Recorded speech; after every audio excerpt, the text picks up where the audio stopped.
and lying they doing. Even Moses, the prophet said. Okay, hold on a second. Let me hurry up and get on here. Hello, hello. Testing, testing. 1, 2. Okay. Okay, good.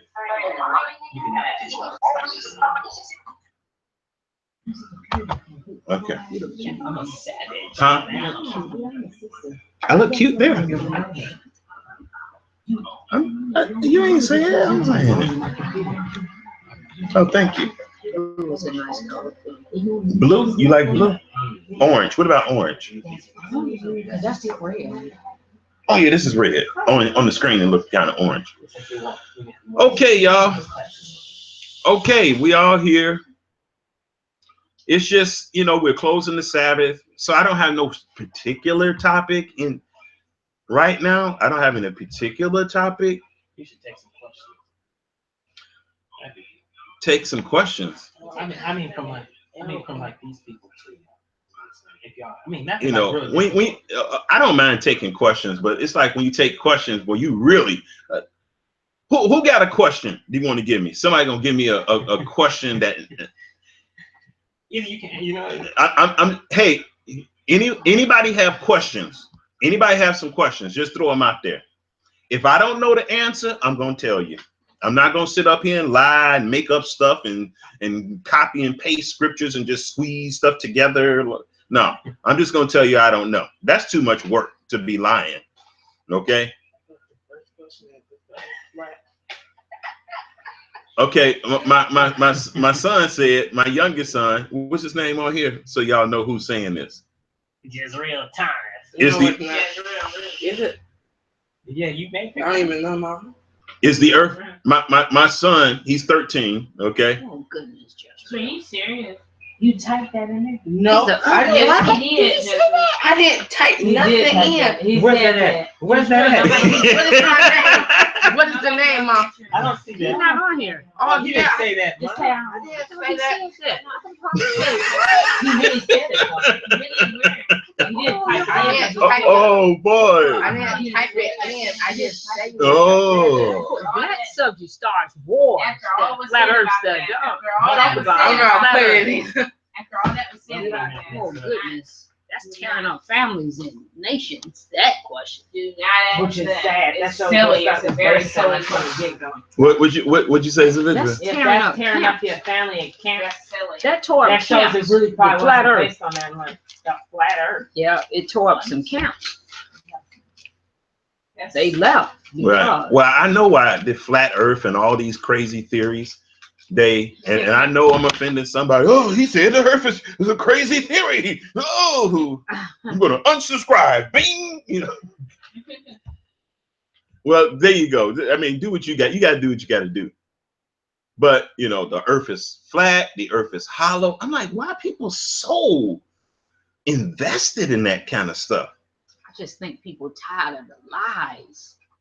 But And so they want to get to the bottom of some of this stuff because there's so many lies floating around that people want to know what is the truth about a lot of things. And so that's how they get caught up in the flat Earth. Then they start investigating that. It's like, you know, why do you believe that? Well, okay, since nobody got any questions, what I'm going to do before this get wild, because, you know,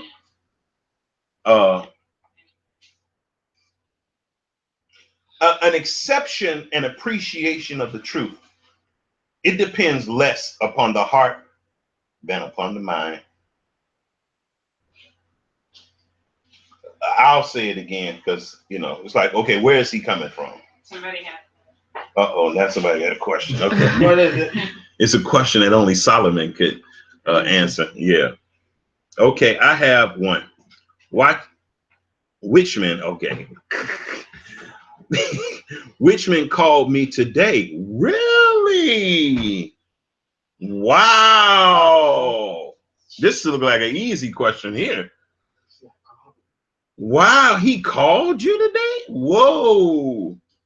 Witchman called me today. Missed the call. Should I call him back? We love you, family. Yeah, Call him back. Call him back. Call him back. Go ahead. That was an easy one. Boy. That was an easy one. Yeah, call him back.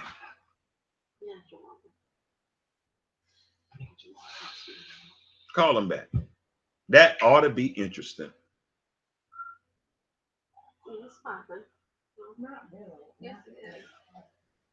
So let me get back to what I was saying.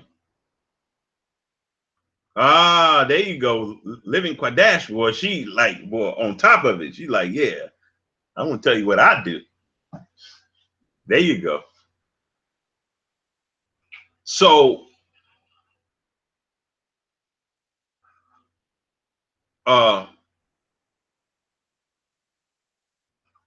well, you'll have a witness if you do what Quadash said. And hey, we'll talk. We'll talk. We'll talk. I got you.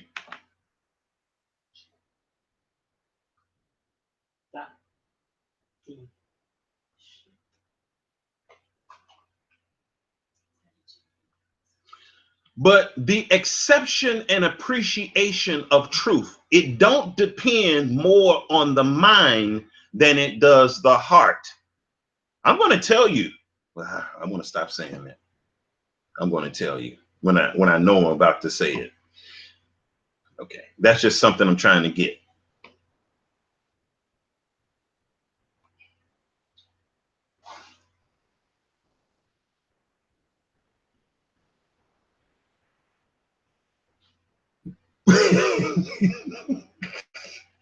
It's so hard to break a habit, boy. I'm telling you.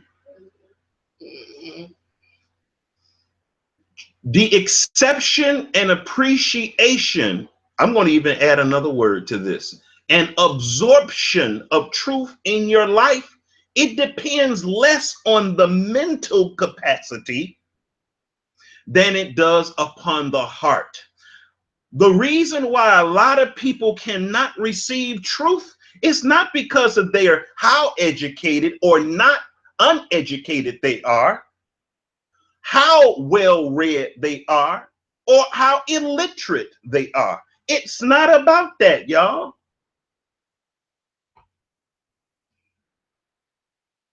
And I notice people, this, what I'm telling you is really a profound principle.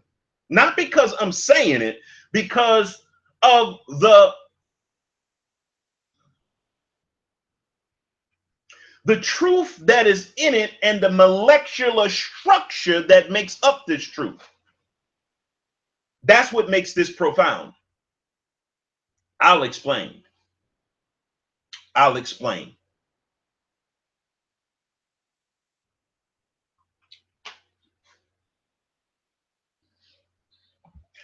I know tons of people. They study, watch this, and this is not even talking about pseudo-apocrypha books and all these apocrypha books and all these other books that people are stumbling on. I noticed that I observed the way people study the Bible. I've observed over the years the way pastors study the Bible. Theology students study the Bible. And one thing that I noticed that's very striking is that they put so much emphasis on learning the Greek, the Masoretic, how to pronounce it, how to write it. And I'll be like, oh, good grief, are we going to get to the meat of it? And these people think the meat of it, I'm not saying these things don't have some valid application, but they are so stringent in the observance of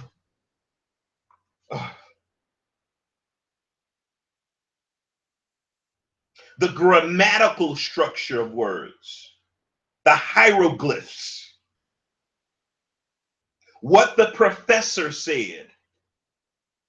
that I noticed that I'm talking about probably 95% of the time, these people focus on that so much. Guess what? Truth is never able to come into the heart and transform the life.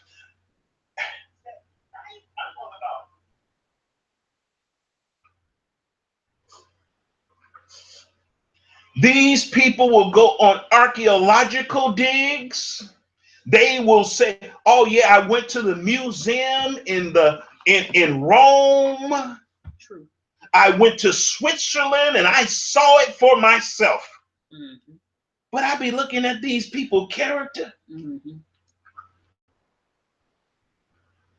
I saw this. I traveled to Africa and saw that. I've been to Israel and seen this. I know the real place where the real Jerusalem is. But I be looking at the people, and guess what? No truth is in them. None. It's not in their heart. You could tell by the way that they talk, the way that they carry themselves. You could tell by the way they even study the Bible that there's no truth in them. I didn't say that they didn't know any, they didn't have any cerebral understanding of scriptures. Most of the time, these type of people have a profound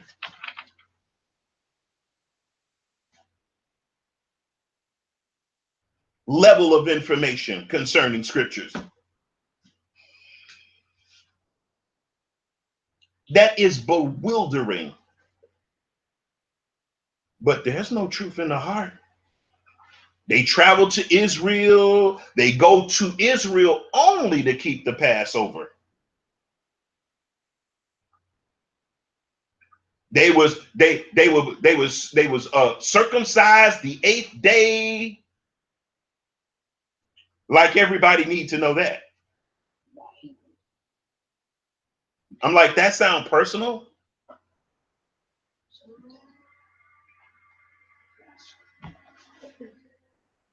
Truth has to be received in your heart, y'all.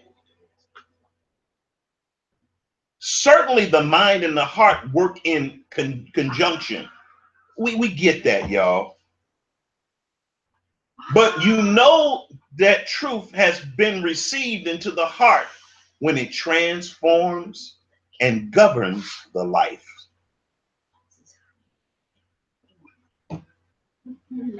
Hey, y'all, this it was the problem when I was a Christian, y'all. When I was a Christian, I see people screaming in the church, praising the Lord, wig falling off. It wasn't no truth up in here. You know that's right. Meaner than a chihuahua. Come on now. That haven't been fed for 3 days. Yeah.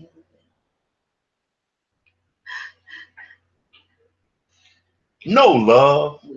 They don't give.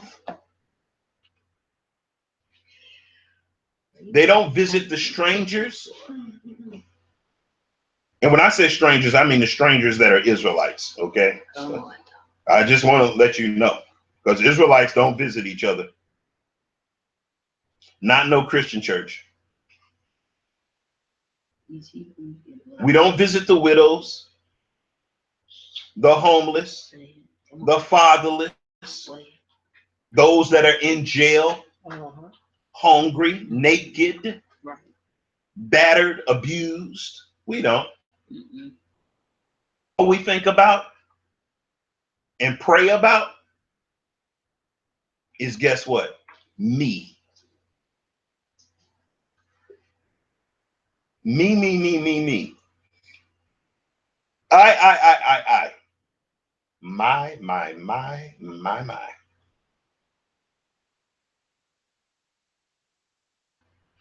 These are things that indicate if truth is being received in the heart, and what level they're being received in the heart. Some people just take a long time for the truth to get in there because selfishness,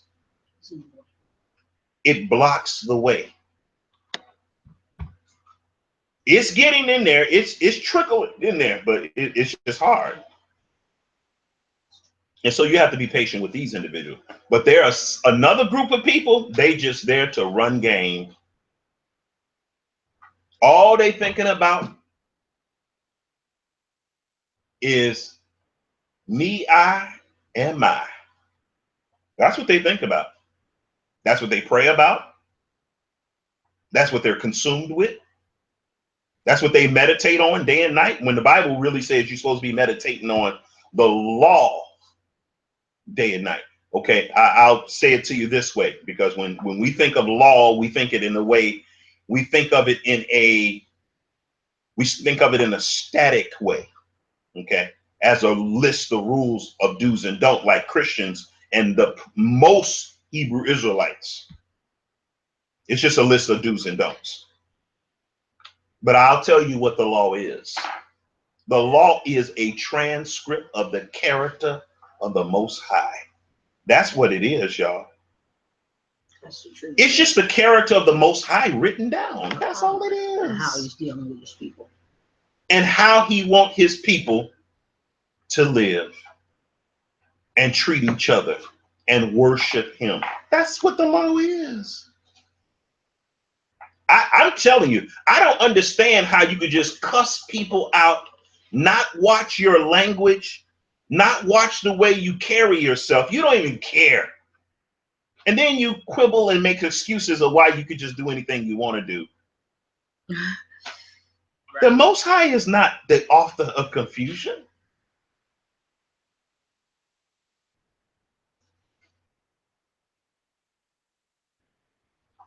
That means you're breaking the law. If you are not reflecting the character of the Most High, you're not a law keeper. You don't love the law. Somebody get that. Or Psalms 119:11. Somebody get Psalms 119, 146, I think. Get both of them. Somebody get Psalms 19:7. And I think verse 11 too. I got 119, 147. What? 146. I cried unto thee, save me, and I shall keep thy 142. Sorry. Thy righteousness is an everlasting righteousness, and thy law is the truth. Okay. Thy righteousness is the everlasting righteousness, and thy law is the truth. Keep. Who's next? Who got the other one? No.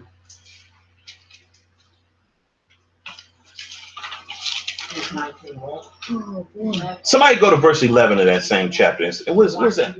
Psalms 119:11. Thy word have I hid in my heart that I might not sin against thee. Okay, that's good. That's good. Somebody get Psalms 19:7. I think I want that.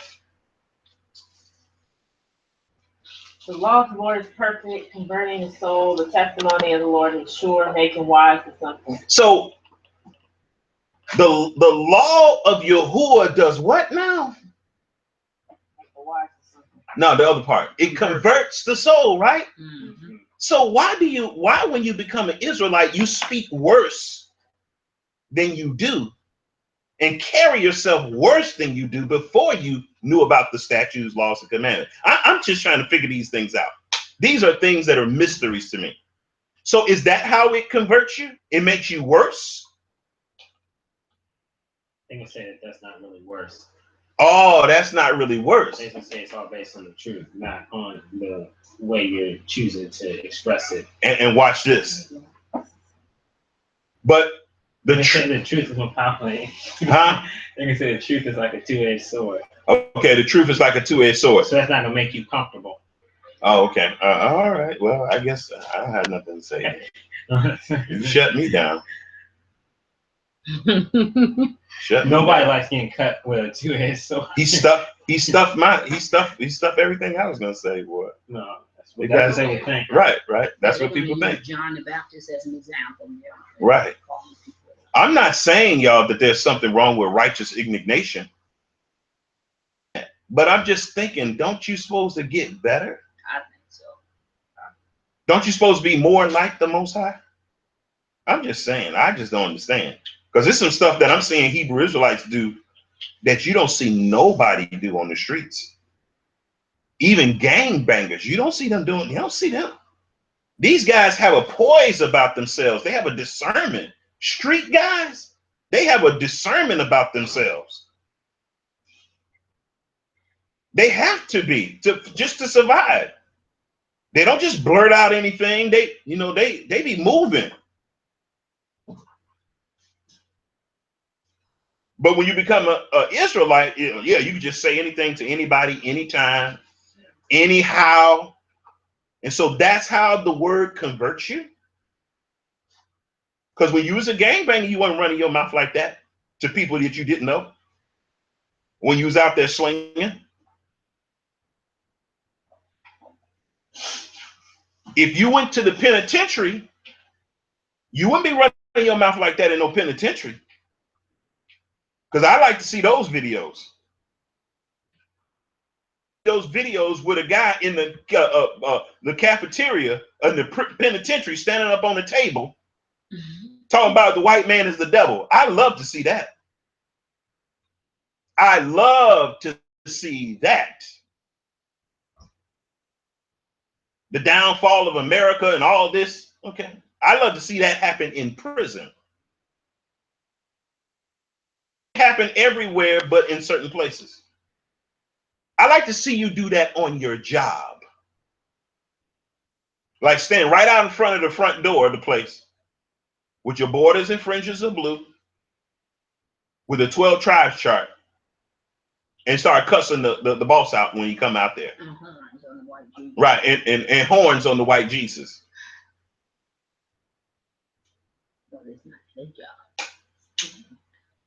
Now I want to tell you what we will do. We'll go to somebody else's job that's an Israelite and do that. And get them fired. Oh, go ahead, Savija. Go ahead. That's just funny. What would you say? I didn't do that. In front of the library.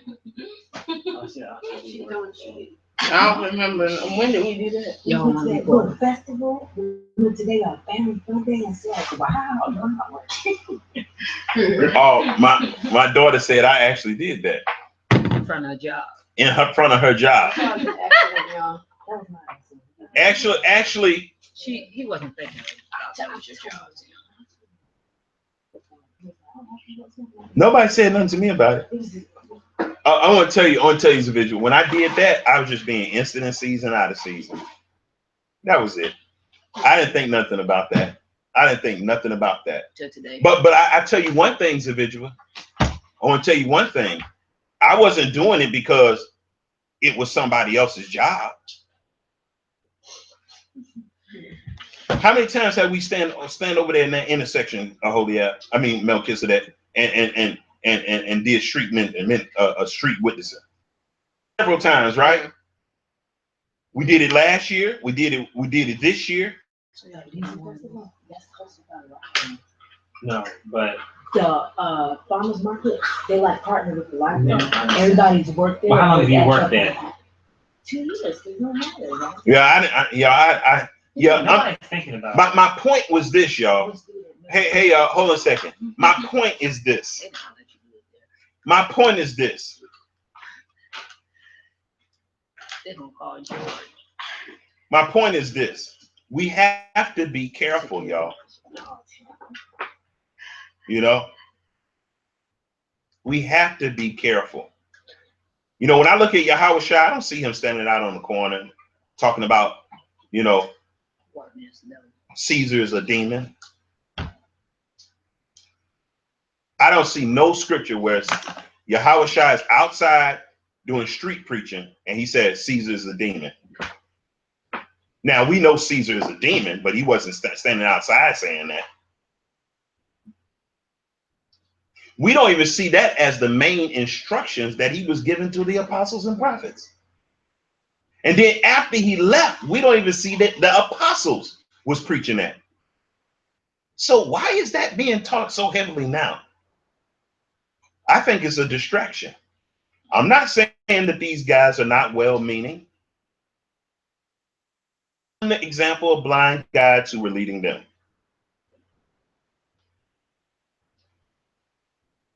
That's all. And they just need to be taught better. Exactly. Our focus should be trying to get the truth in Israel. But they are opening up minds that will otherwise slumber. Yeah. Now, I will say this about the camps that I have to take my hat off. They are starting a controversy, that's for sure. They are starting a controversy, and they are, in fact, opening up minds that otherwise would slumber. So I think the Most High is using them, but I think the methodology needs to be tweaked. That's all I'm saying, y'all. I'm not going to throw them under the bus full. No, there is a benefit to having your Epicureans. There's a benefit to having Pharisees, Sadducees, elders.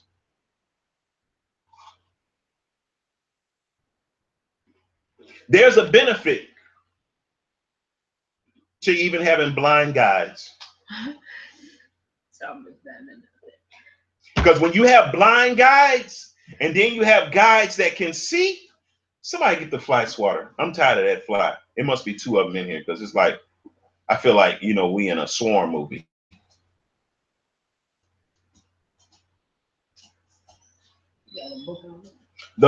Just like the Most High brought some people out of the camps of the Pharisees and Sadducees, He's going to bring the honest out of the camps that exist today.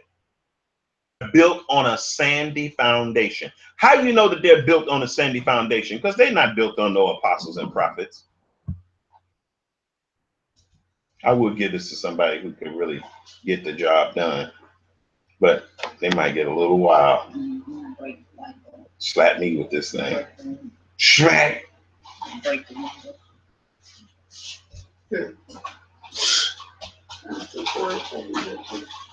Oh, the sound's over. Oh, hold on a second. So, I think the camps do play a vital role because we see that these camps, they go all over the country. They travel. They do work that these people who say that they're wrong will never do. They really do put themselves out there. But I think they can minimize the target that they put on their forehead by just changing their character. I go out on the street. I haven't done a lot of it this year because of a multitude of reasons. But I wish I could. I really wish I could. But I would, my goal is just to go out every weekend, ride the buses, talk to people on the buses and all that kind of stuff. Talk to people at the bus stops. That's what I like doing. Witness to all kind of people. And I actually have a good time doing it. I'm not saying that they don't have a good time doing what they do, because I see some camp. We got a camp in Chicago that's a real popular camp. I will not name it, but they be at Rainbow Beach barbecuing on the Sabbath. And it's all about the statutes, laws, and commandments, right? It's a sacrifice. They barbecuing on the Sabbath at Rainbow Beach. Yeah, they do. That way. Right in Chicago. Right in Chicago. They barbecue right on the beach on the Sabbath. And I'm going to tell you something. If they barbecuing on the beach, they going to the store too. Because I can't tell you how many times me and my parents, we went out to barbecue and it was always something we forgot. Store and get. You don't have lighter fluid. No matches. You don't have it's always something. So, but and I want to tell you, this is one of the more popular camps. One of the popular camps, strong and militant. They be right out there in the open barbecuing.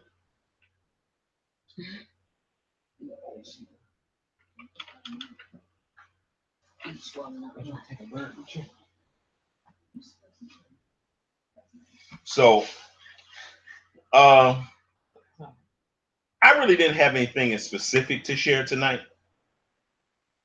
So I just talked about truth, y'all. We appreciate that. I just talked about truth. I just want, you know what I'm saying?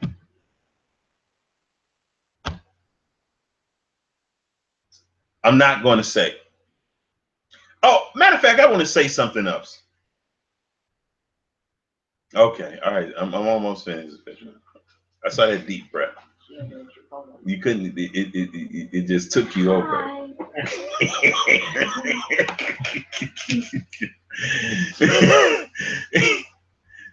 I thought y'all was gonna kiss. But let me say this.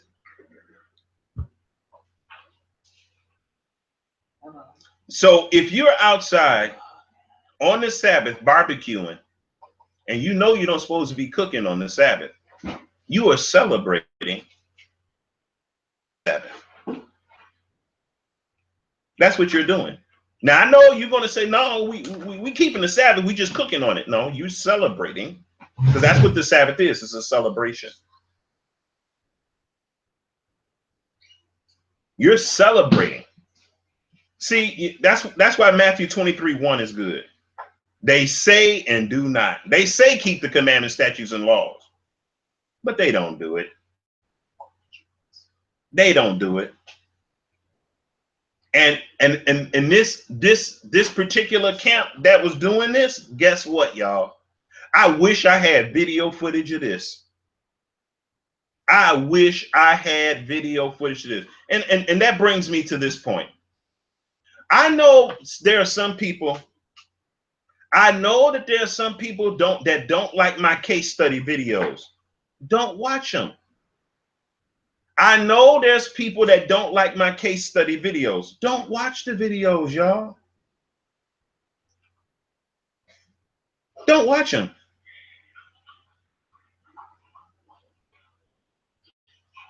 Don't watch the videos.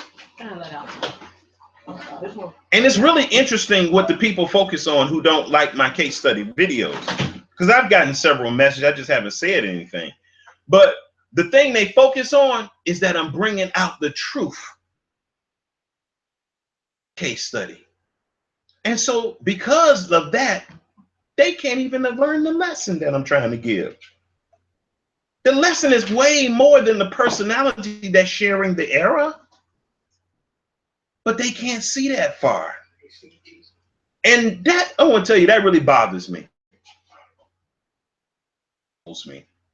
I'm like, man, I'm spending this time to show you about error. I'm not even attacking a person per se. And guess what? All you concerned with, why you expose them. No, don't do it. Stop. I'm a subscriber to their channel.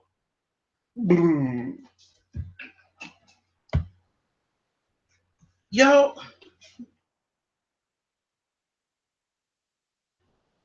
And then I think the problem with some of these people, they're upset because they esteem these people.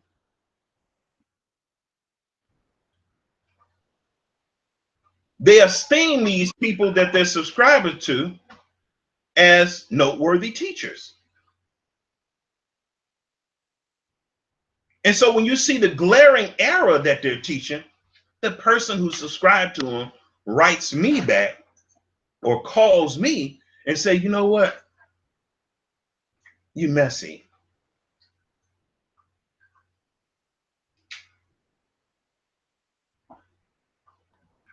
You being messy. So let me say this, ask this question. So all these Christian churches that's teaching lies, they shouldn't be called out.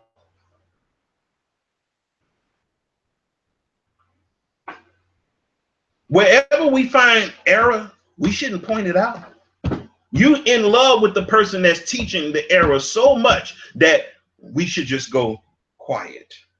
We just should become tacit. If I'm bringing out Ariel, I want somebody to make a video on me. I would actually appreciate that. I want to know where I am going off at. Make a video. I make a video about something I'm teaching and it's wrong. How did it feel, Jezreel? Man, painful. You see what I'm saying? If I'm teaching something that's wrong, leave it in the comment section. Make a response video. Make a case study out of me.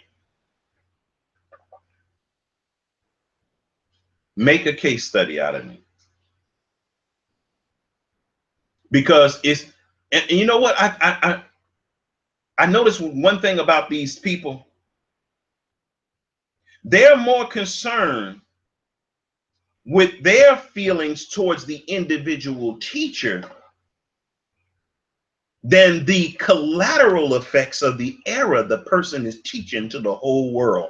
They don't give a care about nobody. It's me, my, and I.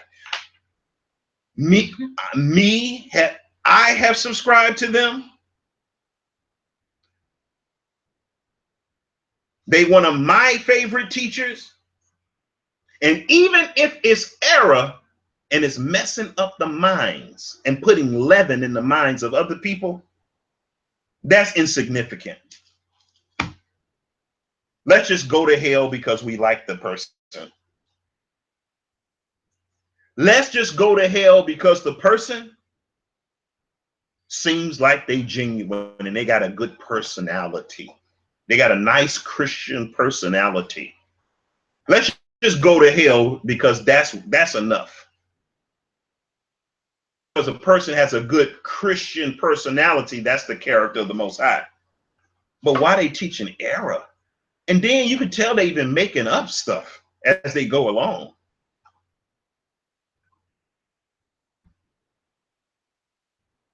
Oh, Elijah Muhammad student. Oh, I ain't seen you in a long time. Assalamu alaikum. Okay, Assalamu alaikum. Okay, well, we say shalom. I would say something else, but that wouldn't be nice. That wouldn't be nice. So I'm going to be gracious to you. You came and visited my room, so what I want to do is be a gracious and gregarious host. Welcome to the room, Elijah Muhammad student. But I'm really wondering when you're going to become a student of Mashiach Yahushua.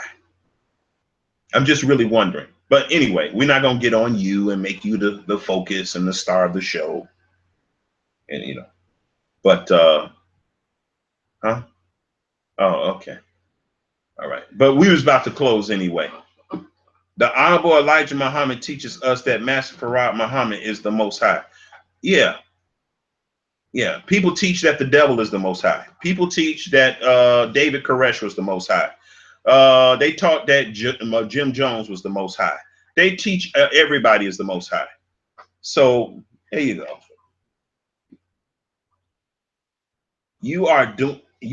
Are you going to do a case study on the wicked Christian R. Kelly? No. No, the wicked, no, not R. Kelly, please. Come on. I've been knowing about R. Kelly. Everybody, come on, that's old news, y'all. And a lot of the people, okay, I'm about to out a lot of the people that are now talking about R. Kelly, step in the name of love. Oh, that's a cut.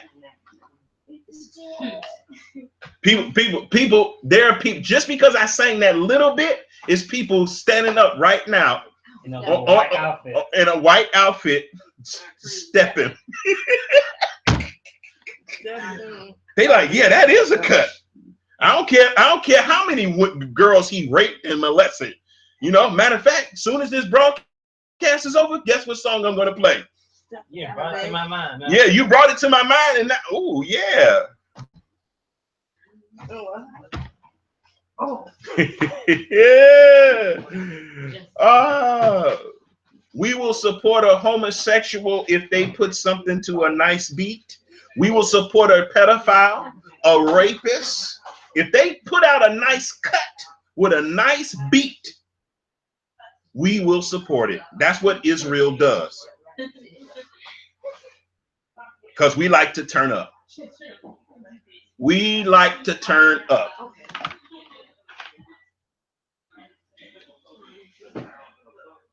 We like to turn up. But anyway, we support pedophiles. We will stand on the same stage with homosexuals and promote them. And why do we do that? Because we are sellouts.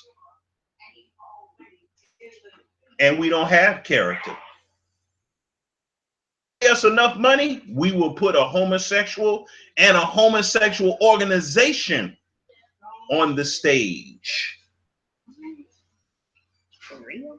Now, Elijah Muhammad, student, you say we'll step right into hell, but Louis Farrakhan put them gays up on the stage for the Million Man March. And the Nation of Islam, the NOI, is now promoting homosexuality. And don't tell me that Louis Farrakhan wasn't paid for that. Okay? So when we live in a glass house, be careful of throwing stones. That's all I'm saying. That's all I'm saying. Did Master Farad Muhammad say, who y'all call a white man that y'all call God? A white man that y'all call God. Well, let me say it this way. Another white man you call God. Did he tell y'all to support, and Elijah Muhammad, did he tell y'all to support homosexuals? And homosexuality is nothing but another form of white supremacy in the sunken place.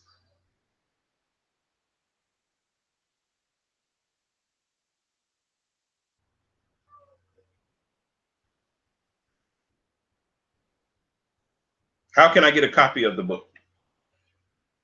So that's my thing.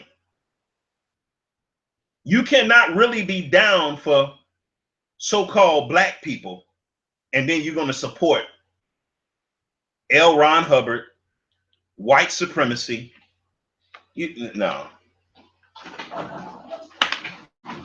You're going to start caping for what? No.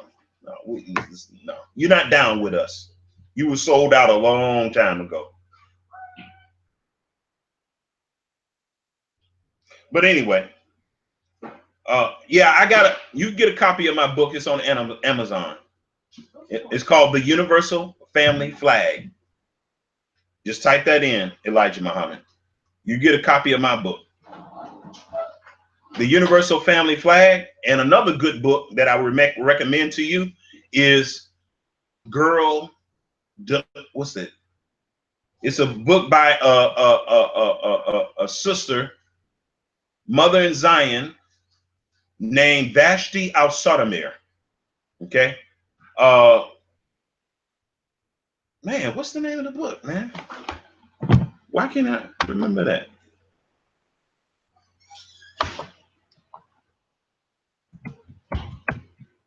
Hey, Sister Quadesh, what's the name of Vashti's book? Brown Girl Dilemma? Is that what it is? Brown Girl. Is that the full title, Brown Girl, or is it Brown Girl Dilemma? Let me see. That's a very good book for our people, brother. Okay.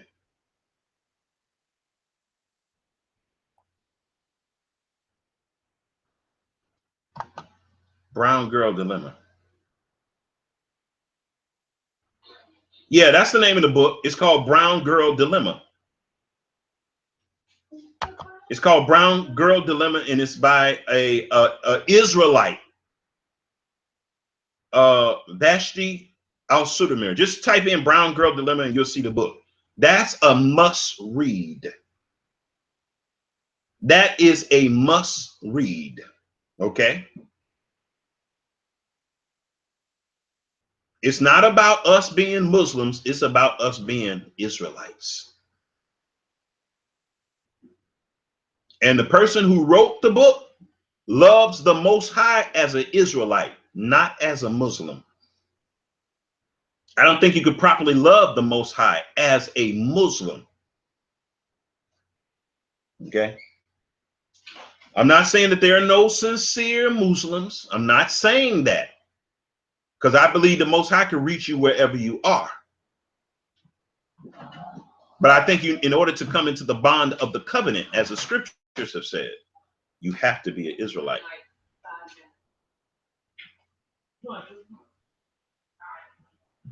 Can you eat after sundown? If you want to, you can eat before sundown.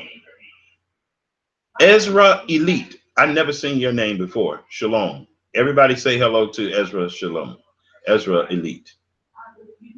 I was told that Black Islam under the horrible Elijah Muhammad are Israelite. Yeah, y'all are Israelites. For all intents and purposes, yeah. Y'all are Israelites. So why are y'all following another religion called Islam? That's called idolatry. Israelites are not supposed. Louis Farrakhan even came out 3 years ago and said that all the Muslims in the Nation of Islam were Israelites. But then he doubled back and said, no, white people were. You was raised in that? Well, you need to come back home. The Arabs, they don't like us. They hate us. They don't like us. They don't really accept us. When they come to our community, they don't look for us to set up businesses and stuff. Them people hate us. But here we are praying with them. But anyway, I'm going to get out of here, y'all. You all have a beautiful evening. Thank you for coming. Thank you for supporting my channel. This is Prophet Rawanawabi. This is my YouTube channel, The One Tough Guy. If you have any questions, any more comments, and hey, Elijah Muhammad student, don't be a stranger, okay? I know I said some things that were, pretty pungent, but it wasn't personal. It's business. It's not personal. If you are our people, I love you. I want to see you in the kingdom. I want to see you build with us under our banner, not under some false prophet. Come back home. You say you used to be an Israelite? Come back home, brother. Come back home.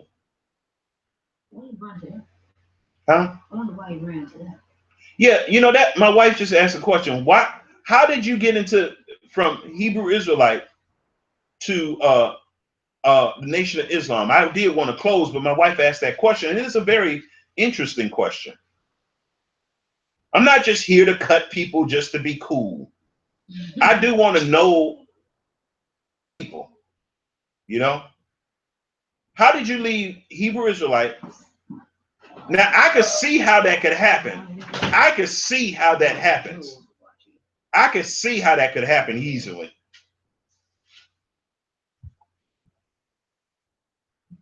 Well, how did you begin to believe that was the truth, though? Yeah, how did you begin to believe that was the truth? I was raised in the Nation of Islam. Oh, you was raised in the Nation of Islam and taught by the Honorable Elijah Muhammad. However, okay.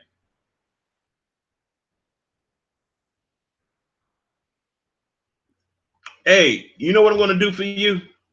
I want to hear your story. I want to hear your story, not just read your story. I'm not the best texter, okay? So what I'm going to do is I'm going to supply a link in the room, and I want you to come over and talk to me, if you don't mind. So, we can have a better flow in the conversation. And I'll be nice to you. I'm not going to try to put you on blast and all that crazy stuff.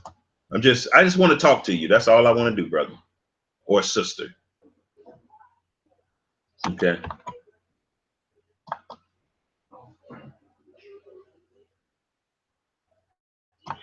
So I want to put a link in the room, and I want you to come talk to me. Just me and you, one-on-one. There's the link of the room. The black man in hell of North America. The black man is in hell in the whole world. Wherever we go, we in hell.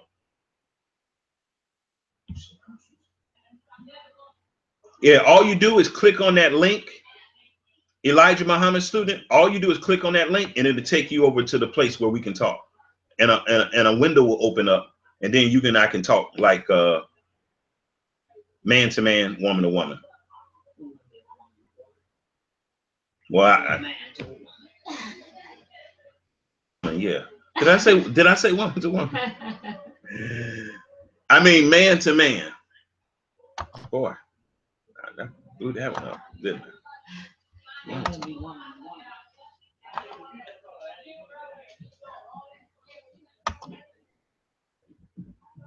I figured you were a man, okay, but I didn't want to assume. So, are you coming over? Oh, you said 1 second. Okay, good.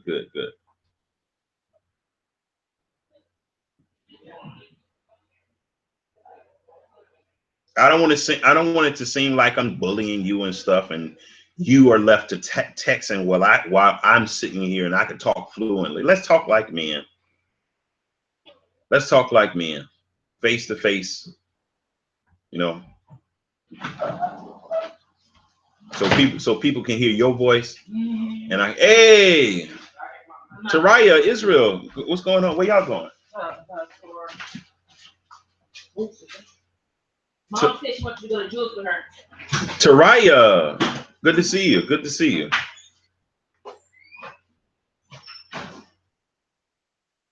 Okay, well, you do you understand the intent of my heart? That's not my intentions.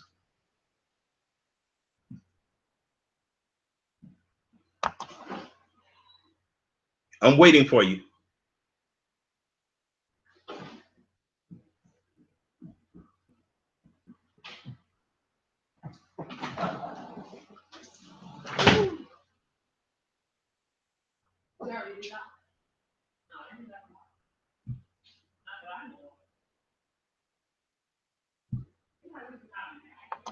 Where you at? Oh, Firefox is not allowing the link for some reason. Yeah, you know, you have to get on Google. Yeah, you have to get on Google. Chrome, Google Chrome. So, huh? Yeah, I know. I already heard you. Everybody heard you. Where you going, baby? Get some lemons, please.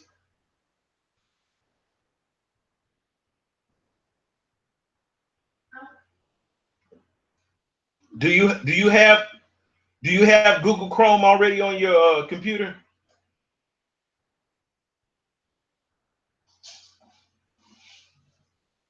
My computer administrator does not allow Google Chrome due to virus. Oh, okay. Well, that's unfortunate. But anyway, I just wanted to give you an equal opportunity to have your voice heard as we communicate and dialogue. That's all. I was just trying to be fair. That's all it was. That's all it was. I was just trying to be fair, you know. I mean, a lot of times there's so much bullying that goes on the internet, and the only reason why people do this is because they're in front of a computer, and so they're not real.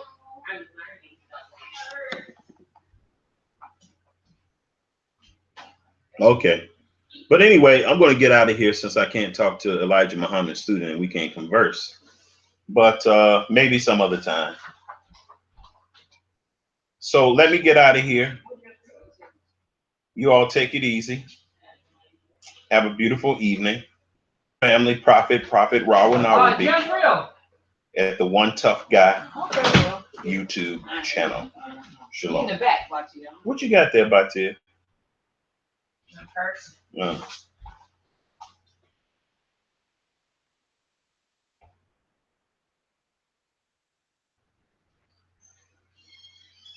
Oh, you learned also? You learned also that we are Israelites from Watchman and Deborah. Yeah. But I don't know if you know it, but they are now teaching that we are not no goddamn Israelites. Did you know that?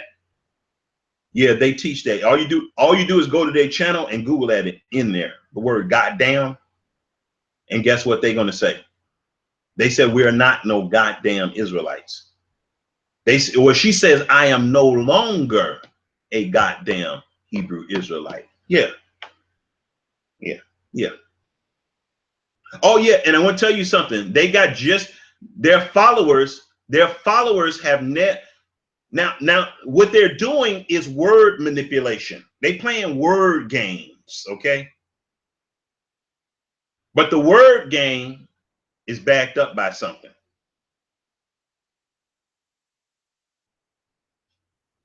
Well, apparently 68,000 people still trust them. More now than they ever have. They love them more now than they ever have. They love them more now than they ever have. No, the truth is not in them. And I want to tell you this. What happened was some white people came up against them. Some white people came up against them in a KKK town, and they totally renounced everything. And their followers followed them even more ardently than they did before. Just because white mommy and daddy spooked them, they threw off their heritage, started mincing words. These people were never true. Never true. They looking for a loophole to say that they not Israelites. As a matter of fact, there is an article. Hey, Akifa, can you find that article? Can you find that article where a radio station interviewed them and they allied themselves with the Baptist and the Pentecostal church? There's an article out there where they were interviewed and they never said nothing about they were even descendants of Jacob. They stayed away from that thing like it was the plague. So how much in their movie are actual facts?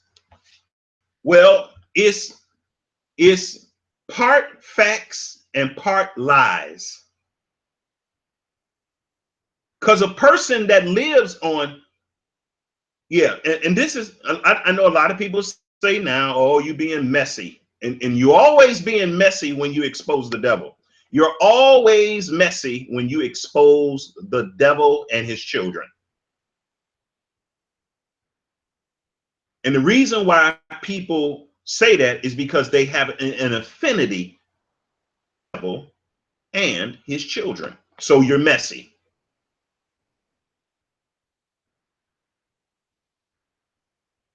So I'm the one that's messy now. I'm the one that's messy. A faithful presentation of the truth is always going to bring division. And upon the presenters of the truth, the trouble of the blame will be cast.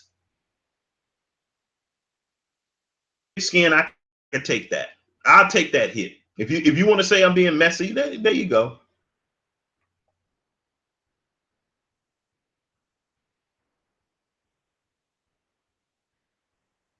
So yeah, whenever and I noticed something, whenever people, so how in one breath can they make a movie about our people as Israelites and turn around and make contradicting videos? Because this is, I'm going to tell you why, Muhammad. The whole time, everything they have ever done since they've had a YouTube channel has been a hustle. It's just to make money. It's just multi-level marketing. It's just multi-level marketing. And they saw that they could put together a documentary about us as Israelites. And guess what? Guess what? They said, man, this would make a good hustle. And so they did. And so they did. So they want to monetize. They scammers and hustlers. That's all they are. That's the only reason why they even wanted. That's the only reason why they said that they are Israelites in the first place, to get money, to get subscribers, to get royalties from Google, to get us to come to their baptismal events, because they know we're going to bring some type of offering with us, some type of financial gift. So they're going to have these type of things. And this is a hustle. That's all it is. It's a hustle. So they are no different than Jack. They are Christians. They are Christians.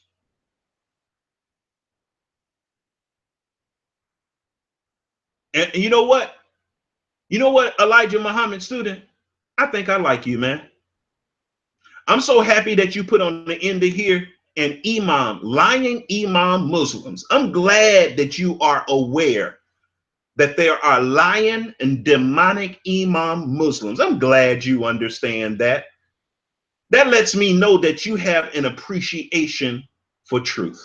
I'm glad you just didn't say, so they are no different than jack-legged Christian preachers. I'm glad you didn't stop there. I'm glad you didn't stop there. I could appreciate that. Hats off to you. Yeah, hats off to you.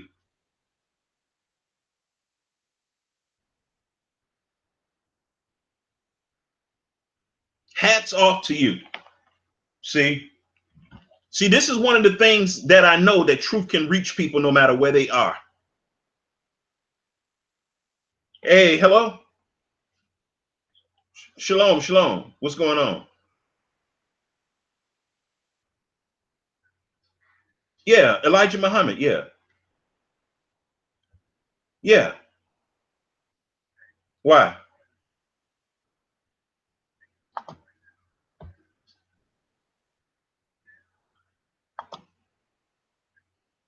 Yeah, actually, it's going real well. Actually, it's going real well. It's going real well. I mean, he even knows that the Muslims that teach him are liars and demons. So I have to take my hat off to the brother. He said he sent $5,000 of his life savings to these people. And they liars.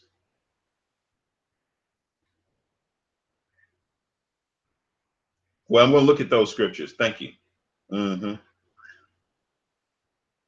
Okay, shalom. So let me ask you this, Elijah Muhammad, student. So you sent $5,000 to who? The imams or Watchman and Deborah?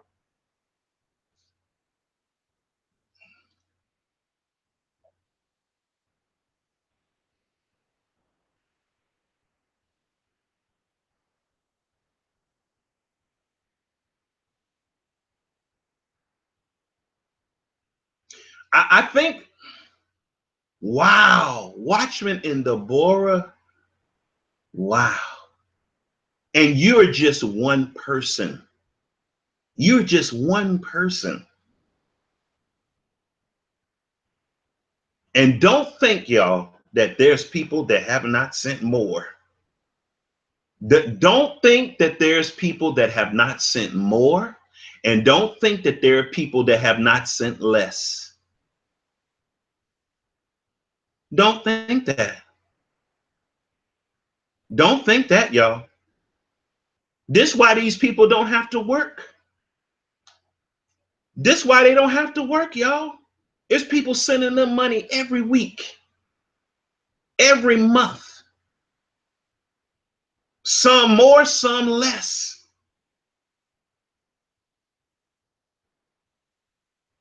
Yeah, you sent it as a love offering. Yeah.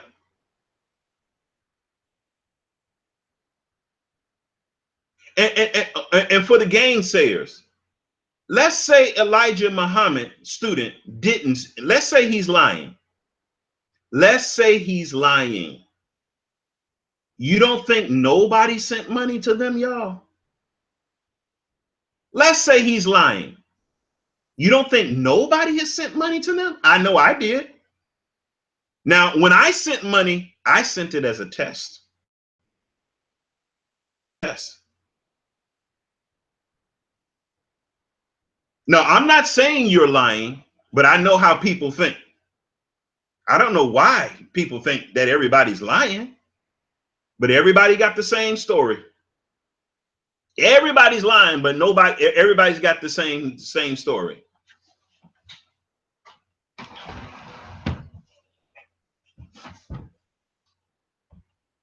Yeah, don't feel stupid, brother.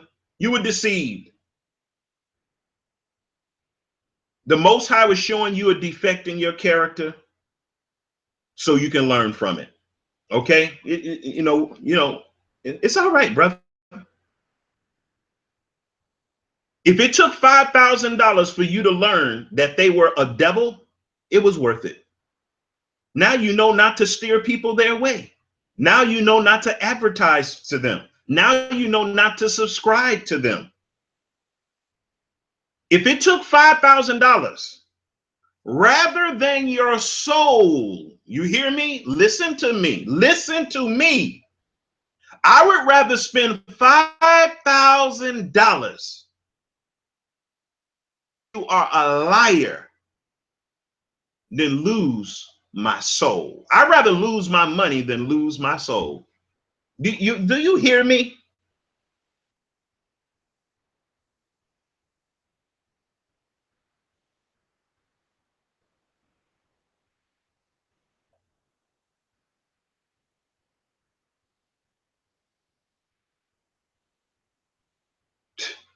Okay. Okay. If they fool you once, Elijah Muhammad,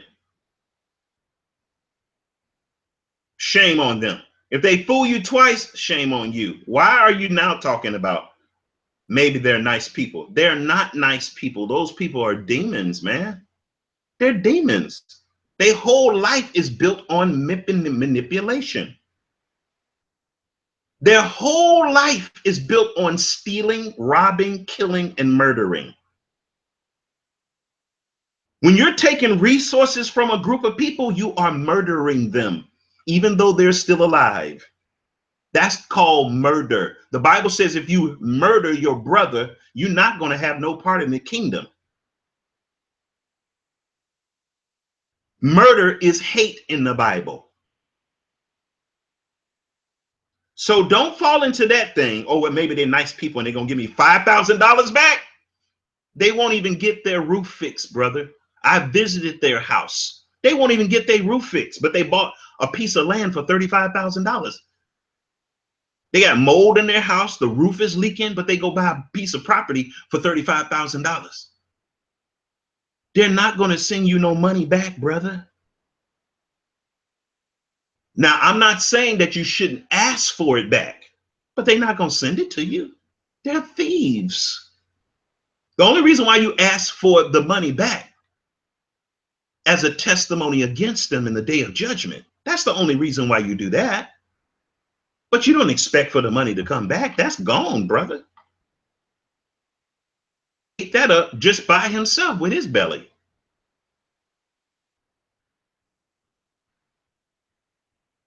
He didn't ate that up in leftover spaghetti.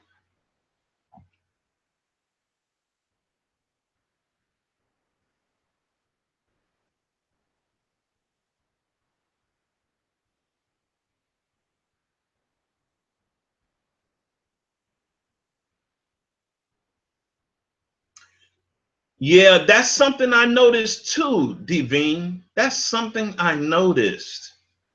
I noticed that too, Devine. I noticed that too. I thought it was just me, but I noticed that. Now, I want to tell you something. I'm losing more and more weight too. I'm losing a lot of weight. And I want to tell you something. I reached the goal today, y'all. I weigh 200 pounds. I went from 250. What's that? In March, and I'm down to 200.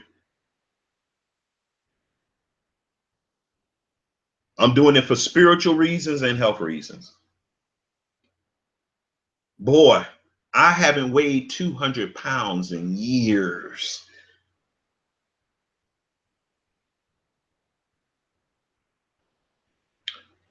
Years. And I want to tell you, I just reached 200 pounds today. Today I got on the scale and I wanted to cry. 200 pounds. And what I'm doing, I would not recommend it for nobody. This is not for the faint of heart. It is not for the faint of heart, y'all. But I have so much clarity of thought. It's ridiculous. My body is detoxing like crazy. My body is going through autophagy in everything. And as a result of that, I'm in a lot of pain. A lot of pain because the toxins and stuff, you know.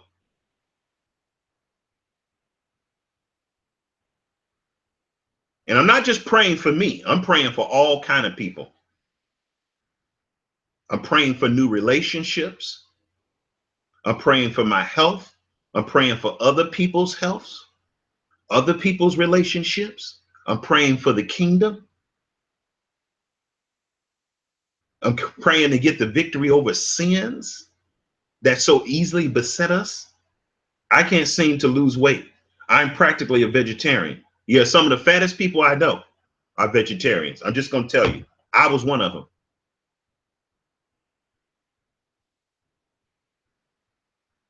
I'm just being straight up with you.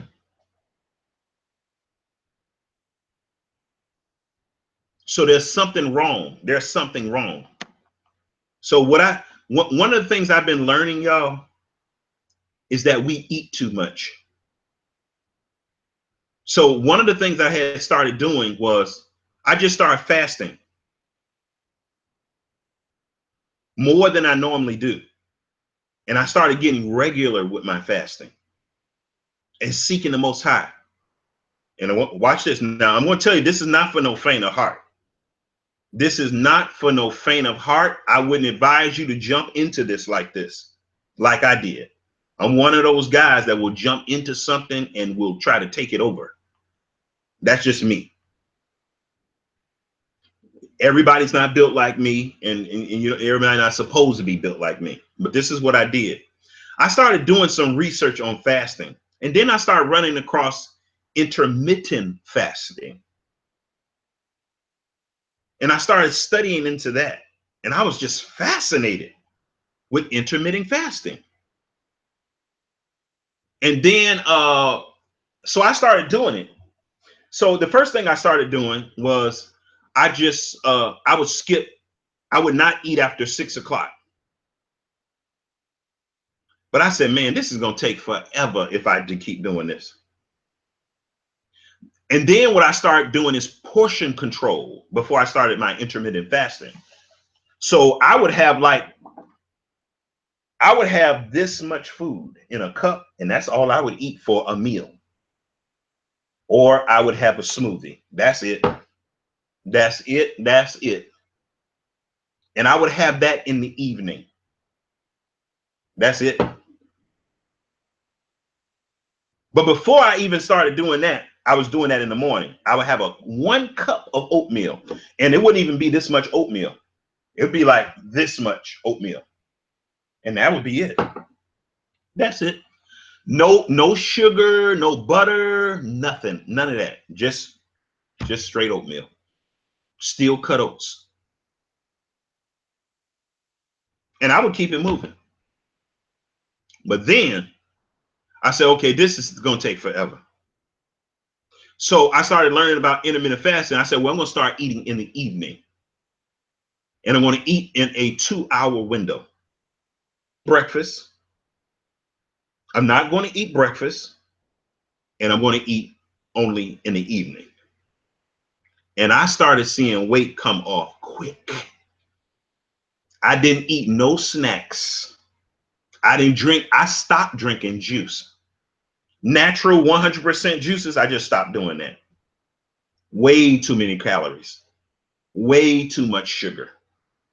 I just stopped doing it. I don't drink any pop. I don't drink any pop.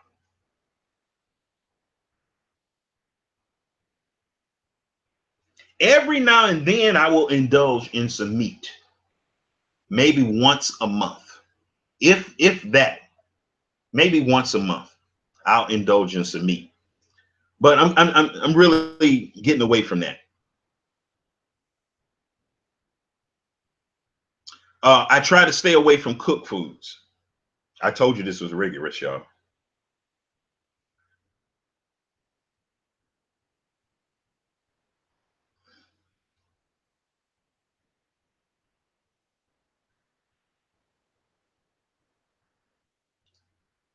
So, and then what I said, now it got really severe, y'all. So one time I said, well, if I could eat, I started learning more and reading, doing more research about fast and autophagy and all these type of things. And then what I started doing, I said, you know what? I'm going to only eat on the Sabbath.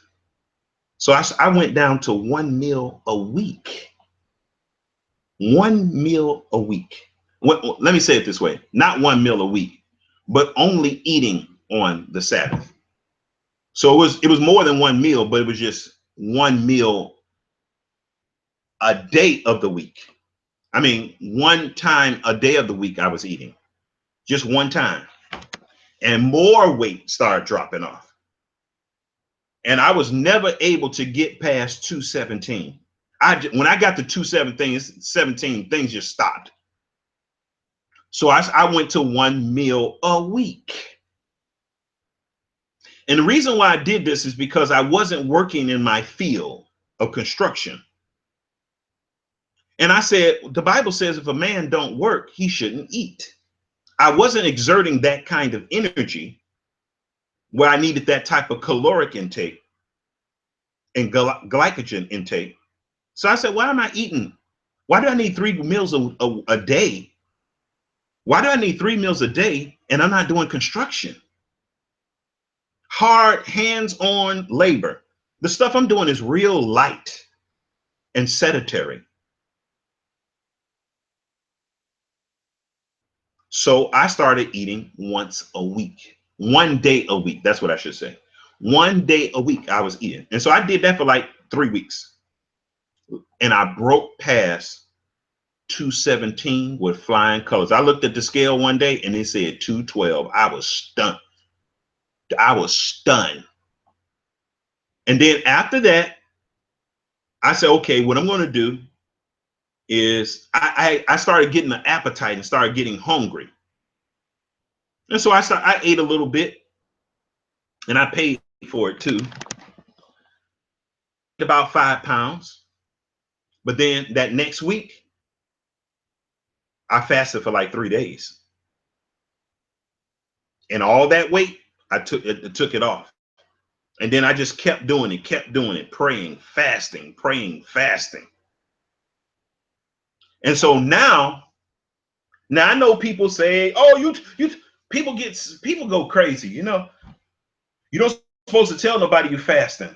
Y'all, when Yahweh Shai you says you don't tell nobody you're fasting, y'all, it means like a hypocrite, y'all. You're bragging and boasting that you're fasting. It don't mean you can't never tell anybody you're fasting. That it means you can't use it as an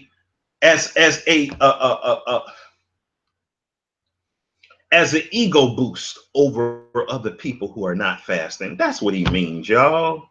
Come on. Oh, you're supposed to tell nobody you're fasting. That's a sin. No, it's not. I'm telling you I was fasting, y'all, to help you, not to show that I'm holier than thou or I'm better than you. Most of us need to get in shape. Most of us need to lose some weight.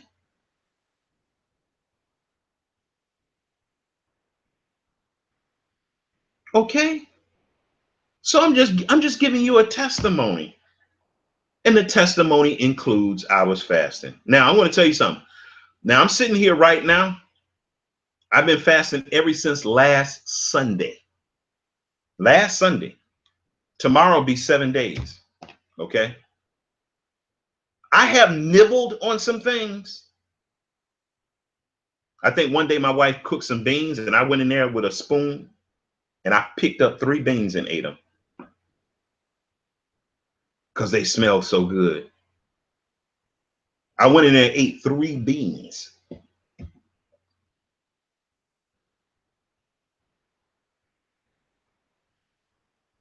And I don't know if I ate anything else. I don't know if I ate anything else in the week. And so last night I got on the scale and I weighed 200. I was astonished. Now, my goal is to get down to 180 and then start bodybuilding again and gain 10 pounds of muscle. And I don't think I want to weigh more than 190. I want to weigh more than 190. And I don't think I want to eat 3 meals again a day. I don't think I ever want to do that again. I don't want to eat no 3 meals a day. And then snacks. No, I don't want to do that no more. I'm not interested in that. That's just another white supremacy dogma that they have imposed on us, eating 3 meals a day. Who says you, where in the Bible do it says you got to eat 3 meals a day? The Bible says, I want to tell you something. I notice that Americans think about eating all the time. I don't care if they are meat eaters, carnivores, vegetarians, omnivores. That's all we think about is eating. Even after we just got through eating, we think about what else to eat. We shouldn't eat. We just absorbed with eating. And look at us. You could tell that's what we think about. We think about that a lot. And if anybody say anything otherwise, we think that there's a personal attack. But y'all, there must be something really satanic about eating 3 meals a day. And I want to tell you why. White people taught it to us. Our oppressors taught that to us. So I know it's demonic. I already know it's demonic. Everything they have taught us has been of the devil and witchcraft and sorcery. Everything they have taught us is something to destroy and kill us. Everything. But we will defend it to the death because we're addicted. We're addicted. And if somebody, even if one of our brothers come to us and correct us in love because they love us, we'll say, no, you messing with me. You messing with me. You messing with my chicken. You messing with my lunch, my dinner, and my brunch, and my supper, and my snacks. You made it personal. And I really believe that people think that it's personal. I probably lose 100 subscribers talking about what I'm talking about right now. Because I'm messing with somebody's spoon and fork and plate.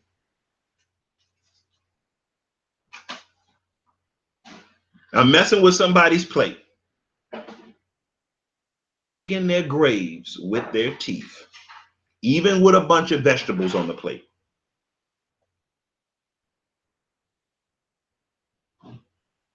You know what? I'm going to tell you something. Since I've been fasting a lot, I notice I get up way earlier. I got a lot of mental clarity. I need less sleep. Therefore, my day is longer to get things done. My day is longer because I get up earlier. And I've tried to go to bed. I try to go to bed about no later than 10 o'clock. But lately, I've been having a trouble getting to sleep. And I think that's because I'm detoxing. I'm going to tell you one thing about me. I am a sleeper. Soon as I see the pillow, I'm asleep. If I think about a pillow, I will start going to sleep. But lately, I just been up all night. Now, if I stay If I stay up tonight, I'm just going to get up and just start reading, studying, listening to scriptures. And that's what I'm going to do. Because it's happened 2 nights in a row. And I heard that this is one of the side effects of the detoxing. And I don't like it. I love going to sleep at night.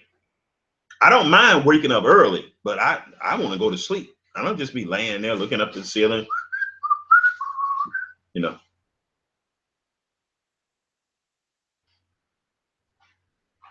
And I want to tell you something. When you fast like the way I'm fasting, there's some things that probably going to start hurting you.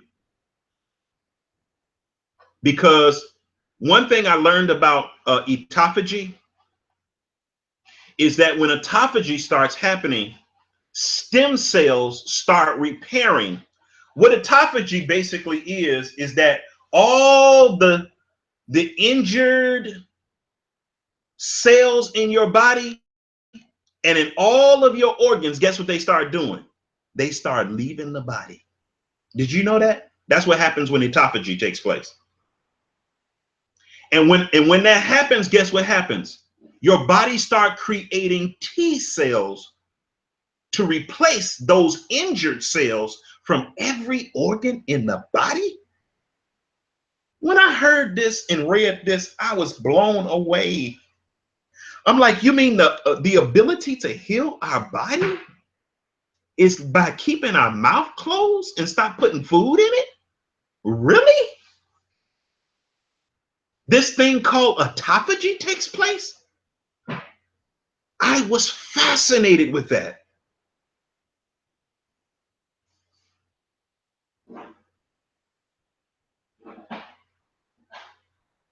So don't be surprised, y'all, if some inflammation takes place.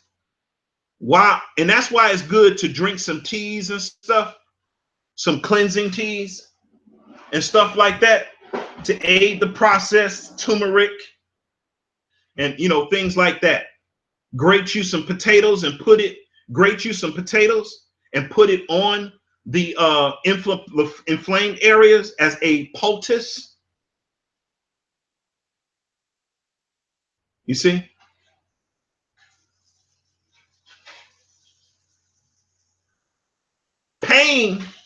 The pain is because your cells are being reborn again. Your cells, your body is being born again. And whenever you birthing something, there's going to be some pain. There's going to be some discomfort. You might not be able to get to sleep. You might not be able. Oh, I want to tell you something else. My blood pressure. If you have high blood pressure, your blood pressure might start going up when you start fasting. Let me help you here. Let me help you here. Your blood pressure might start going up if you already have blood pressure. And even if you don't, your blood pressure will go really high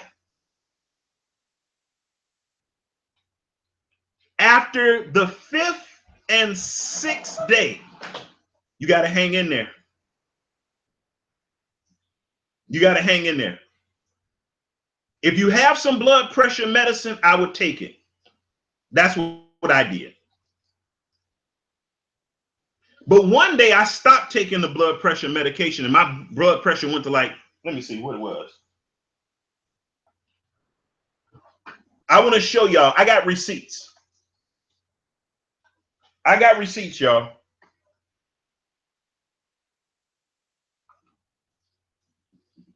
I want to show you how high my blood pressure got.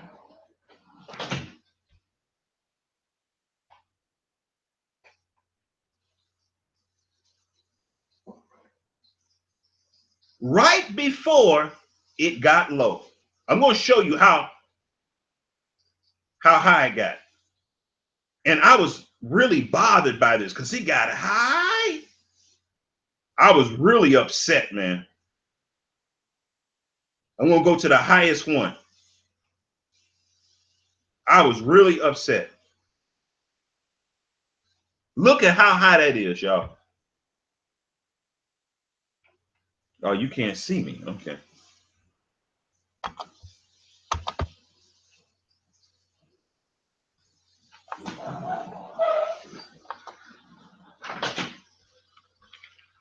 Okay, you can't see me.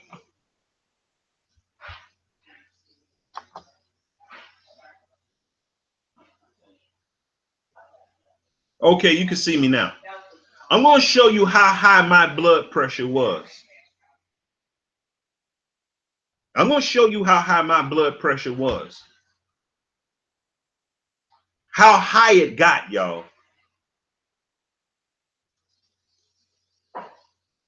Look at that. And look at the date. Look at the date. What's that? 751. 721. 721. Hey, y'all, this is 722. So yesterday, what time?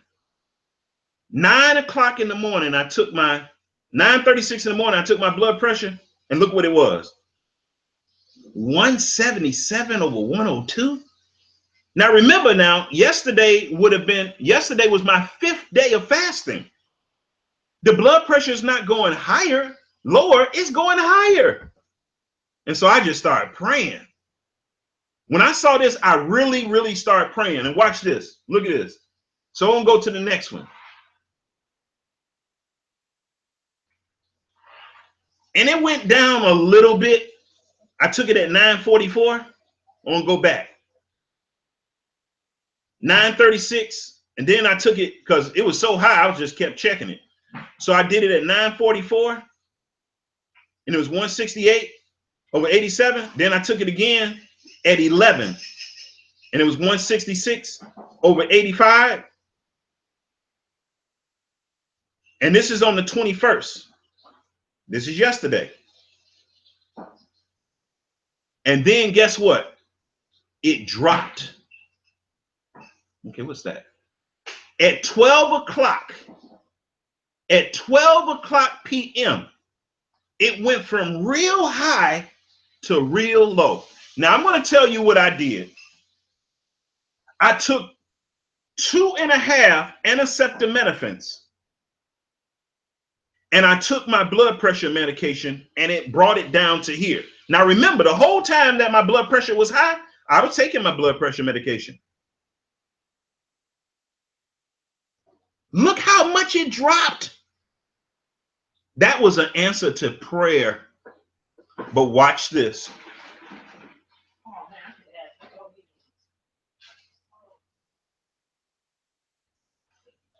721. I checked it. Oh, I went the wrong way. Okay.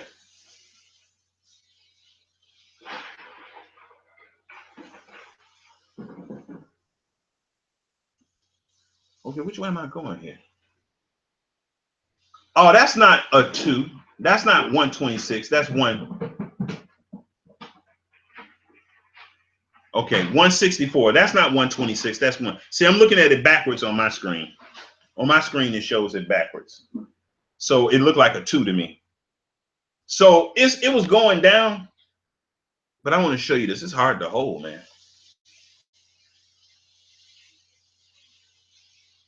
168 over 82. And that's 7 p.m.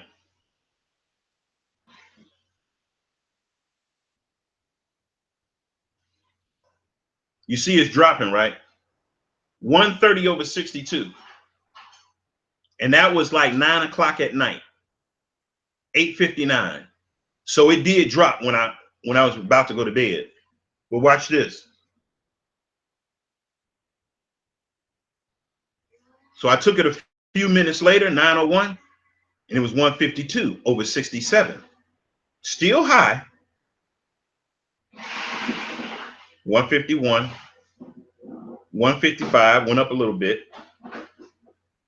But then the next day, let me see. Let's go back a little bit. So the next day I get up in the morning.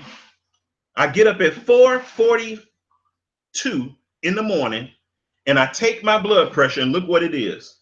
119 over 74.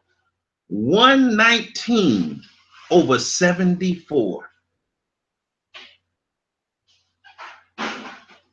Y'all see that? That's receipts, okay?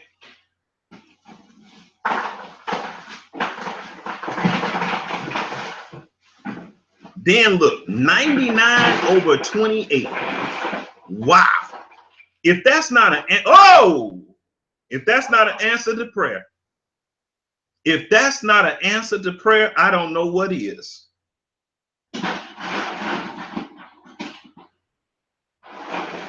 Now today, what time was this? 12 a.m. It was a little high. But then I took it again. Oh, no, that's 127. See, it looked like 157 to me because I'm looking at it at the screen. So this is normal blood pressure, y'all. This is normal. This is the normal range. 129, 127. And it's today.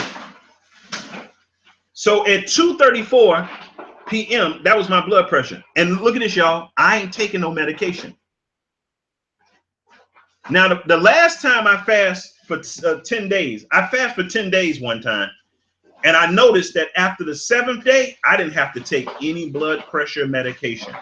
So all these people that's on high blood pressure medication, and they're going to be on it for the rest of their life, it's because of the food. They're not going to stop eating. They not. And when you're not able to stop eating, you know what that's called? It's called gluttony, y'all. I don't care how much you eat or don't eat. It's gluttony.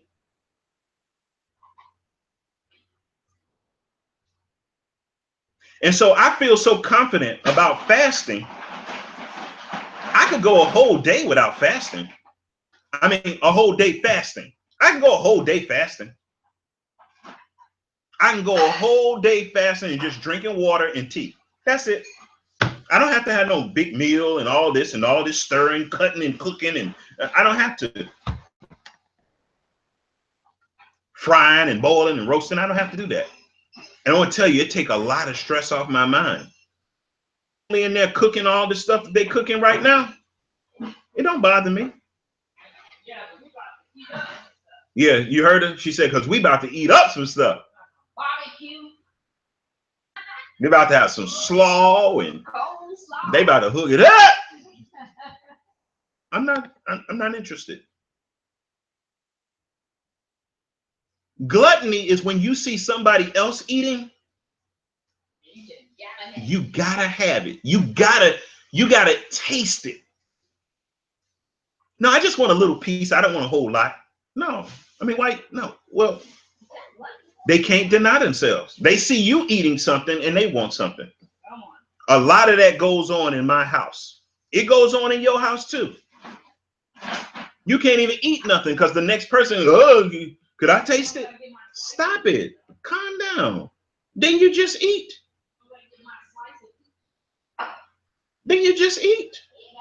That's gluttony, y'all. You can't even watch a person eat without wanting something. That's gluttony. It don't matter how much you eat. That shows a lack of discipline and self-control.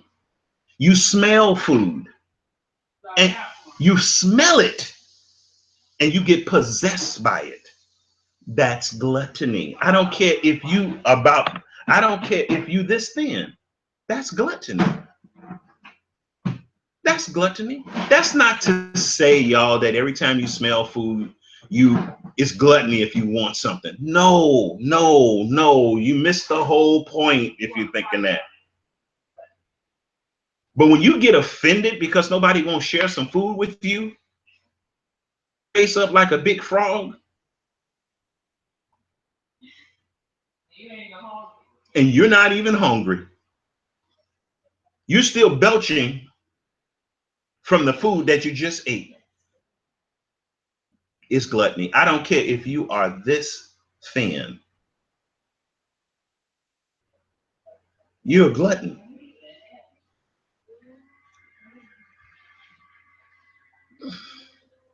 It's some people you can't even eat around them. You can't eat around them. They're gonna have their knuckles all in your plate. They're gonna be like going and getting a fork. Right, for your stuff. For your stuff. And a glass. They're gonna get a glass of stuff. Their lips gonna start getting greasy and shiny. Oh boy. Just stop all that.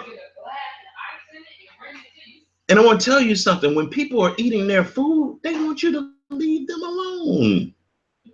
You know that's right. When people are eating their food, they want you to leave them alone. Can I have some? You stingy. The Most High said, don't be selfish. You know, when people eating their food, they want to eat it alone. And then you got these people who think that every time they eat something, you got to offer them something. They don't have to always. He said, feed the hungry. He didn't say feed the glutton. He said, clothe the naked, feed the hungry, visit those in prison. He didn't say feed the glutton. He didn't say nothing about that. The glutton don't need to be fed. They're going to eat up everything that ain't nailed down. There's no commandment to feed the glutton. There's a commandment to stone them. That's the opposite of feeding them. So as a result, and I want to tell you something, y'all. I was raised as a glutton. I'm going to tell you. I was raised as a glutton. I'm going to tell you something. My mama was an awesome. Y'all don't hear me. Y'all do not hear me. My mama was an awesome housewife. My mama cooked cakes from scratch. My mama cooked chicken and dumplings. My mama cooked steaks, lobster. We really did. We were poor people, but my goodness, we ate like we was rich. Our pantry was always full. Our refrigerator, you couldn't even get in that thing. We was raised as glutton. Everybody in my family, if we lived in Moses' day, we would need to be killed. For real. We had Kool-Aid in 3 flavors sitting up in the refrigerator with pictures. We had leftovers on top of leftovers in the refrigerator. You could feed all the people that's in Djibouti, Africa, with the food that we had just in our refrigerator that was leftovers.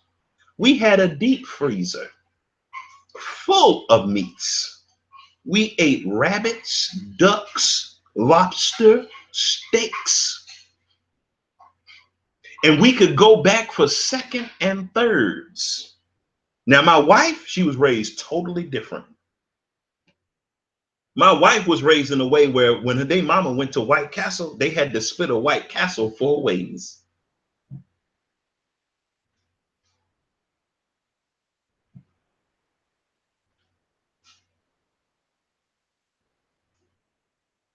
Y'all, 3 meals a day? Please, when I was raised, there was no such thing as 3 meals a day. You ate all day. You ate anytime you wanted to. And I want to tell you something. My mother was in the kitchen every day cooking 3 meals a day. My mother was like a machine. My mama be in there cooking jumbo gumbo. My mama be in there reading recipes and cooking stuff and Polish sausages and oh. Y'all see I'm getting into the spirit of it, right? You know what that spirit is? That's that spirit of gluttony coming out of me. You see? Those memories still have a gluttonous effect on even the way I communicate what happened to me. even though right now I know that was wrong. I know my mother was doing the best she could. I get it. I get it. It still was a sin.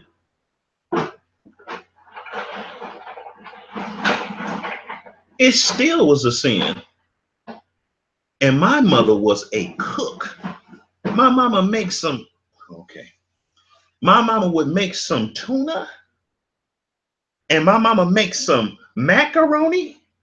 And no, I don't know what this macaroni everybody else mama be cooking.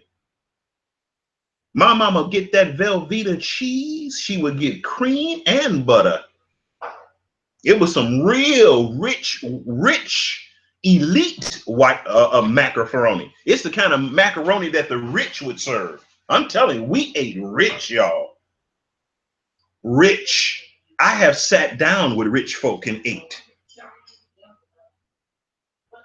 And the way that we ate at our house was comparable to that. We was eating like we was, my parents was, we ate rich. Let me tell you that. We ate rich. And my mama could cook. My mama would put her toes in that stuff. It tastes so good. And my mama made cakes almost, man, my mama made 2-3 cakes every week. Triple layer, strawberry,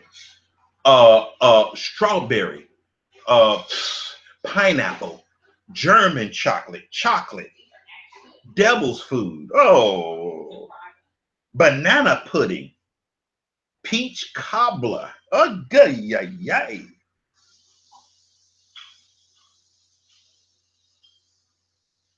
So I know why I'm a glutton. I know I'm a recovering glutton. I know it. I know who raised me. I know how I used to eat.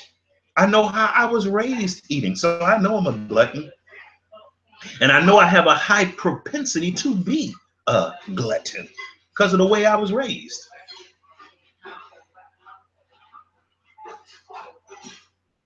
And some of the gluttony, yep, I pass it on to my children. And so I have to repent now.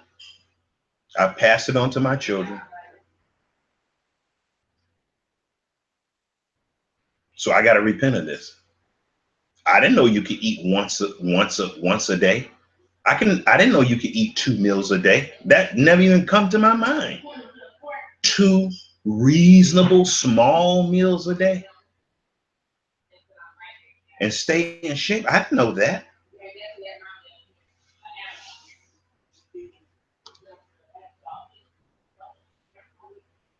I did not know that. You don't know what you don't know. So I know this is a sensitive issue for some because many of us have made our plates and our forks and spoons into a god. It's a god. That's why we can't even pass a plate of food without dipping into it.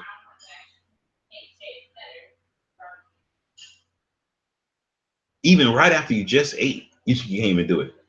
That's a huge problem, y'all. So yeah, that's my thing. So so my goal is to get down to 180. And then after I get down to 180, I want to start doing some weight training and in the evening and cardio in the morning. And I'm going to bulk up just about 10 pounds. And that's it. And I'm going to try to maintain that.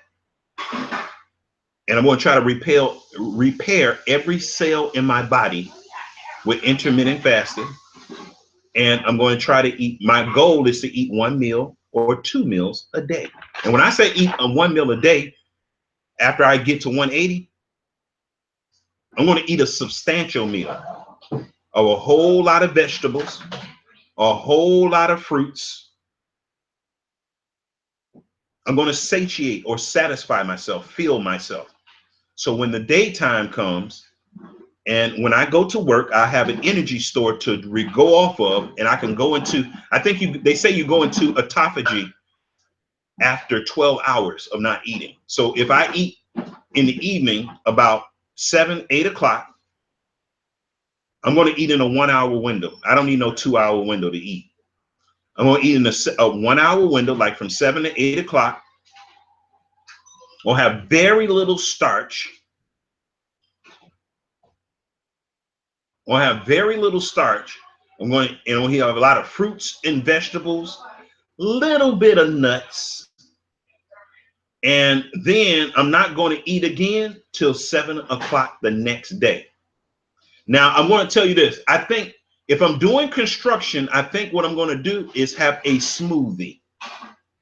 I'm going to have a smoothie around 10 o'clock at break time. But I'm not going, and then I'm just going to drink tea and water all the way to 7 o'clock. And then I'm going to eat my meal. Because I think you go into autophagy after 12 hours of not eating.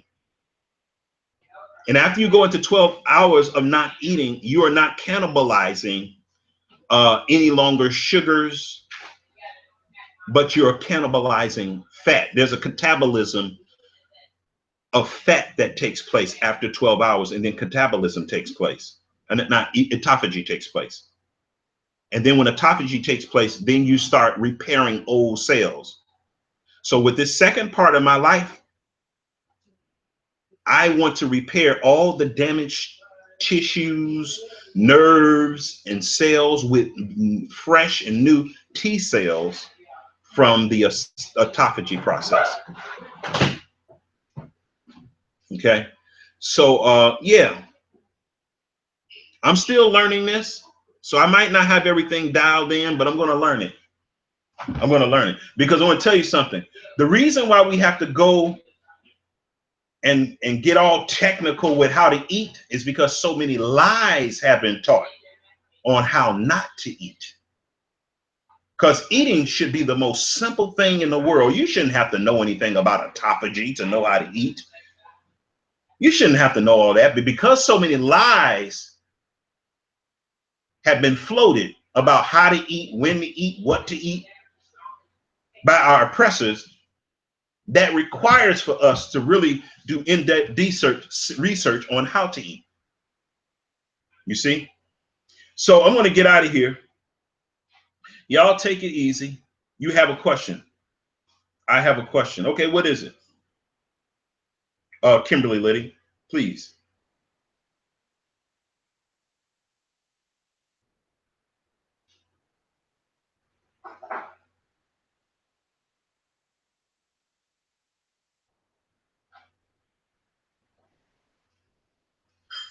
Well, Elijah Muhammad student, you're very kind, but I'm a novice. I don't really know nothing. I don't know nothing. It took me all these years to learn this little bit of stuff that you've been put on that wouldn't even fill up the tip of a pen head. But you're very kind. I appreciate that. I appreciate it. You know, I want to see our people thrive, man. I want to see us thrive. I want us to look like what the Most High called us to be. The saints of the Most High. And he said, I wish above all things that thou prosper and be in health, even as thy soul prospers. That's what I want. So what I'm going to have to do as a prophet, I can't be no fat prophet, no overweight, obese prophet. I can't be, no, that don't even go well. I got to be fit. It's a testimony against me. You know, one of the fruits of the spirit is temperance. It's temperance, self-control. You know, one time I accidentally got up in my chair to do something, and I had my video going, and I saw how big my stomach was, and I was horrified. I said, dang, I didn't know my stomach was that big.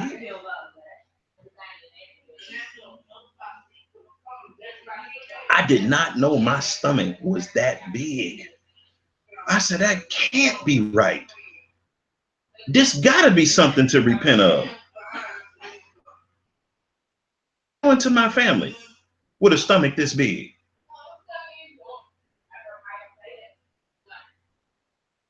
you know. So, you know, we have to exercise on all these kinds of things. So this is just me, y'all. I know this is a real sensitive area and people are gonna take this personal and all you hating on me and all this stuff. No, that's the devil. That's not me being personal. That's the devil that's in bewitch your mind because he don't want you to change. And there's some drastic things that's going to happen because drastic things have gotten us where we are. But anyway, this is Prophet Rawanawa B. I'm getting out of here. Shabbat Shalom, because it's getting close to my bedtime. And I just pray to the Most High and get some sleep. Y'all take it easy. I meant everything in love. If you haven't given me a thumbs up, please give me a thumbs up. If you give me a thumbs down, I appreciate it. But if you give me a thumbs down, please tell me why you're giving me a thumbs down. You don't have to, but I would appreciate it. It would show that you're just not a YouTube troll bandit and that you really care about souls. So if you're not going to explain to me why you give me a thumbs down, just don't give me nothing. Just don't give me nothing. All right. So you guys take it easy and have a beautiful week. Shalom. Hey, y'all, I'm speaking from the heart, y'all. I'm speaking from the heart. Okay? I'm just being me. This is just me. All right? So y'all take it easy.